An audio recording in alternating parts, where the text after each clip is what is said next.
मतलब मैं आके मैं कि मैं थी मतलब तो सब वक्त पहले ही आके मैंने याद है मेहरबानी नहीं जी तू कर खोल के कर मैं तू करांडे थे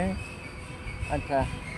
मैं गाल है तेरी गाल ढिड वड्डा तेरा भी वड्डा क्या मैं तेने उत्ते रखेंदा उसे पुल्ली तू दा बेल्ट स्लिप थी वेना उसे आके ओ गया मैं वेट तक तू तू फिरदा उसे मैं पुल्ली तू मैं बेल्ट पट्टा स्लिप थी मैं डिग्गी दा यहाँ ही बात है मैं वाला चीनी ना पैसे कटवा दी थे अच्छा रोटी के पैसे दे दे मां 50 रुपया हाँ 50 रुपया कटवा दी थे ठीक है वाला और फिर जो ना था दुकान तो चाड़ देना मैं जीरो तो मैं कटवा लेना पैसे मामे तेरे की नहीं आंखों पे पर कोशिश करो ना बाद दे सावला अच्छा सही काए तू यो बोल मारी चुप थी के फल्ला ये मले कौन सुना याद आता हमें अंधे दीदे काने दी यारी अच्छा हां ना काने को रिश्ता देना कोई नाम दे को देना सदा हाथ अंधा दुकान आए बाकी न देना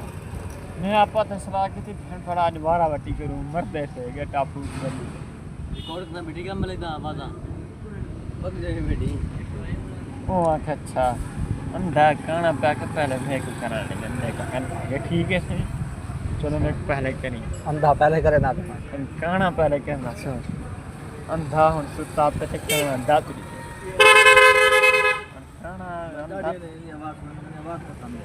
यार तू वहां हाली असा को काम कराने आपका फैमिली मैटर है हां ये बार दा नहीं बिरादरी दुकान काना पे अंधे को बेच दी बेटा का सुना हो अंधा का फैन का दिल जाके बात तकलीफ चाहते नहीं है को वाला जो दर्द तुम्हें तो बाद में देने गया है तू मैं क्या कहता अगर ये गाल सुने काना अंचा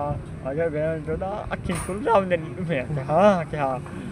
अगर खड़ा वाला बहन तो ना तेरा लंबी अखी बात को ना मेरी एक आंखें साइड की काना सुते दे अंधे से उन्हें राख तेरे सटका बड़ा जरंदर के काना तो गाड़ी आई बैठ के भी आखी में